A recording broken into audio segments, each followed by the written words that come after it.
पार्वती ने कहा, प्रभु मैं जानती हूं और आप भी जानते हैं, युगों युगों की संगिनी हूं मैं आपकी, किंतु मेरे पिता का प्रभाव मेरे चित्त पर था, इसलिए मैं विनम्रता से, सहजता से, श्रद्धा से कथा न सुन पाई। मैं कुंभज ऋषि की महिमा न समझ पाई।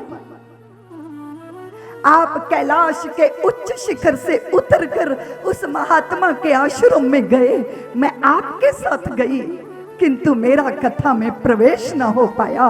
और अगर प्रवेश न हो, अगर कथा में, अगर कथा चित्त में ना बैठे, मैं वंचित रह गई। नाथ, मेरी अज्ञानता, मेरी मूढ़ता, मेरे अभिमान, मेरी अहमन्यता और मेरे गुरूर ने मुझे वंचित रखा। संशय तब भी था, प्रश्न आज भी चित्त में है।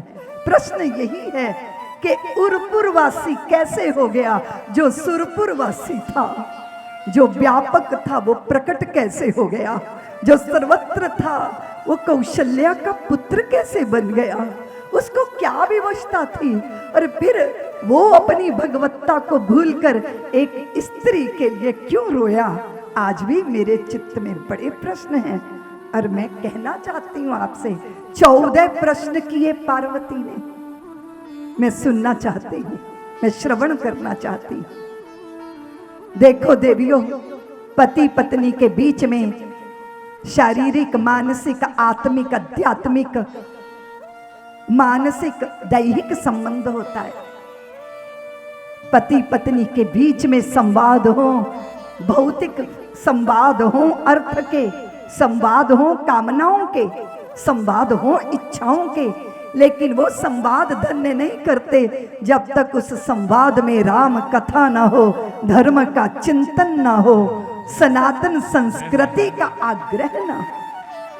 कितना सुंदर होगा वो दाम्पत्य के पति पत्नी बैठकर ब्रह्म विचार करें, रामचरित मानस पर चिंतन करें, भागवत की कथा कहें और सुने। कैसा सुंदर होगा वो। एक दूसरे को कोस कर बात बनती है क्या? जैसे ही 40-50 साल बीतते हैं तैसे तू ऐसी, तू ऐसी, तू ऐसी। पहले पहले वो बोलती थी, वो सुनता था, फिर वो बोलता था, वो सुनती थी, फिर दोनों ही बोलते हैं, पड़ोसी सुनते हैं, पर ये बोलना उचित नहीं। ना इसमें सम्मान है, ना सहजता है, ना सौमनस्यता है, उलाहने हैं, तोहमतें हैं, एक दूसरे का शोषण है, एक दूसरे का दोहन है। ऐसा दाम्पत्य कष्टदायी होता है, दलदल में चलने जैसा होता है, रेगिस्तान की जलती रेत जैसा होता है। इसलिए धर्मज्ञ जो दंपत्ति होते हैं उनकी चर्चा सुनिए जरा। उन्होंने कहा मुझे राम कथा सुननी है, तो वो अहोभाव में भर गए। अगर प्रिय की बात कोई करे तो अच्छा तो लगता है ना। मेरे आराध्य की चर्चा, चिंतन। और भोले बाबा ने कहा, गिरिराज कुमारी, तुमने आज मुझे धन्य कर दिया, तूने आज मुझे कृतार्थ कर दिया, तूने मेरी वाणी के लिए मार्ग दे दिया, तुमने मेरे चिंतन में राम को भर दिया। क्यों? तू राम कथा सुनना चाहती है। धन्य धन्य गिरिराज कुमारी, धन्य धन्य गिरिराज कुमारी, धन्य धन्य गिरिराज कुमारी, तुम समान नहीं कोई उपकारी, तुम समान नहीं कोई उपकारी, कथा जो सकल लोक हितकारी, कथा जो सकल लोक हितकारी, सोई सुनहि चाहे शैल कुमारी, सोई सुनत वह शैल कुमारी, सुन गिरिजा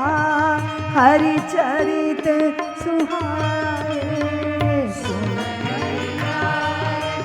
चरित सुहाए, विपुल विशद निगमागम गाए।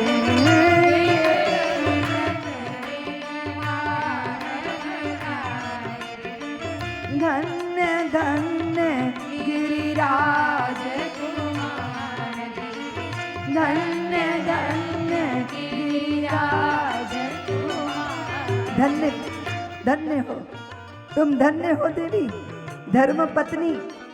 अपने पति के खजाने में पुण्यों की पूंजी भर सकती है, और अगर बुद्धिमान नहीं है, अगर बुद्धिमता नहीं है, अगर आत्मदेव की तरह धुंधली, उसकी पत्नी धुंधली थी ना, कोई चंचुला है, कोई चंचला है, कोई धुंधली है, लेकिन ये तो पार्वती है। मूर्ख स्त्रियां अपने पतियों को काला बाजारी के लिए मजबूर कर देती हैं, बड़ी बड़ी डिमांड रखती हैं, जो ईमानदारी की कमाई से संभव नहीं होता। इसीलिए पाप भर जाते हैं पुण्यों की जगह खजाने में। और धन्य हो देवी, तुमने धन्य कर दिया मुझे।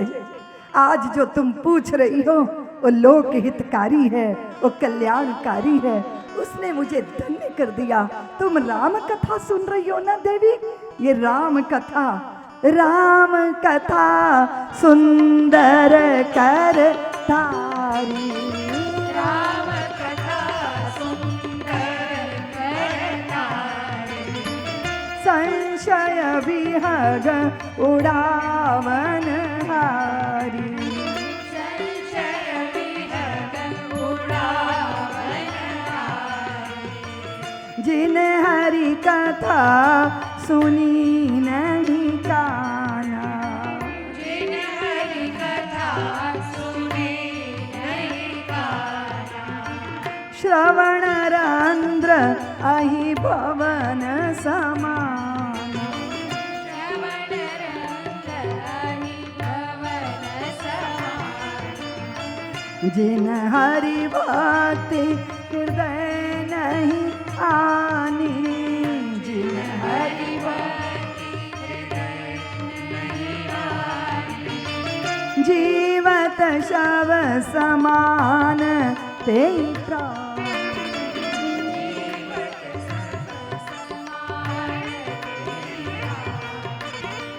धन्य धन्य गिरिराज कुमारी, धन्य धन्य गिरिराज कुमारी। रोम रोम पुलकित है, हृदय आनंद से भरा है। राम कथा का प्रभाव क्या होता है देवियों? किसी भी चीज का कुछ परिणाम आता है ना। जब मिर्च ज्यादा खा लेती हो तो सिसकारती हो ना, मीठा खा लेती हो तो मिठास से मुख भर जाता है ना। जब कोसती हो विधाता को, ससुराल वालों को, और वो राम मारिया पति उसको, तो चित्त कसैला हो जाता है ना। और जब धन्यवाद देती हो तो हृदय आह्लाद से भर जाता है ना। धूप में जब जाती हो तो चेहरा लाल हो जाता है ना। छाया में आती हो तो पसीना सूख जाता है ना। हर परिस्थिति और हर चिंतन का प्रभाव होता है, पर राम कथा का प्रभाव क्या है?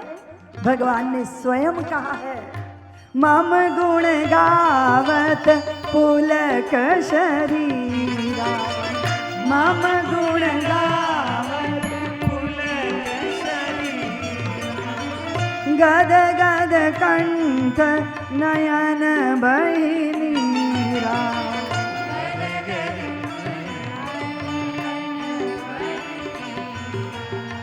मम गुण गावत पुलक शरीरा, मम गुण गावत पुलक शरीरा, गद गद कंठ नयन बहिनीरा, गद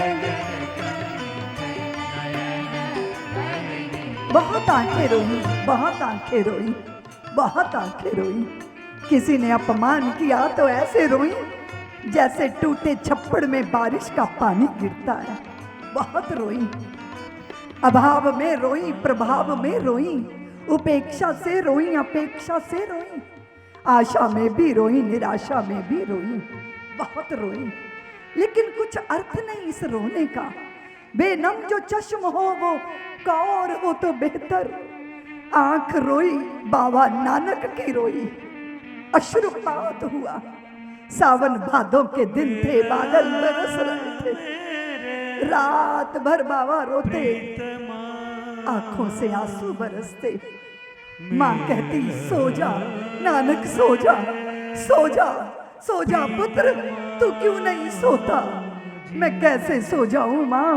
तुम देख रही हो बाहर पपीहा, प्यासा हूं, प्यासा हूं, प्यासा हूं कि रट लगाए, ओ प्यासा हूं कि रट लगाए है माँ।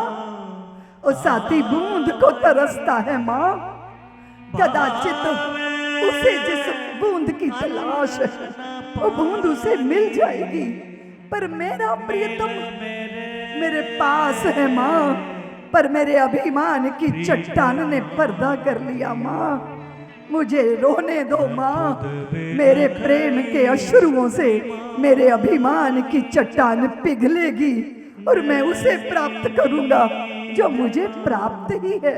मेरे प्रियतम के लिए मुझे रोने दो माँ। आंखें वो धन्य हैं देवियों जो अपने आराध्य के प्रेम में आंसू बहाती हैं। मान अपमान लाभ हानि हर्ष विषाद में तो दुनिया रोती है। बेनम जो चश्म हो वो कौर हो तो बेहतर। भक्तों ने कहा जो परमात्मा की याद में न रोई हो उस आंख का फूट जाना अच्छा है, उसका होना ना होना बराबर होता है। पुलक शरीर, कंठ गदगद, आंखों से नीर बह रहा, अपने आराध्य का स्मरण करके रोमावली पुलकित। और हमने संसार में बहुत भक्तों को बहुत आनंद में देखा, प्रेम के अश्रुपात करते देखा। सब्सक्राइब करें साध्वी ऋतंभरा जी के YouTube चैनल को और हमारे वीडियोस को सबसे पहले देखने के लिए बेल आइकन को दबाना न भूलें।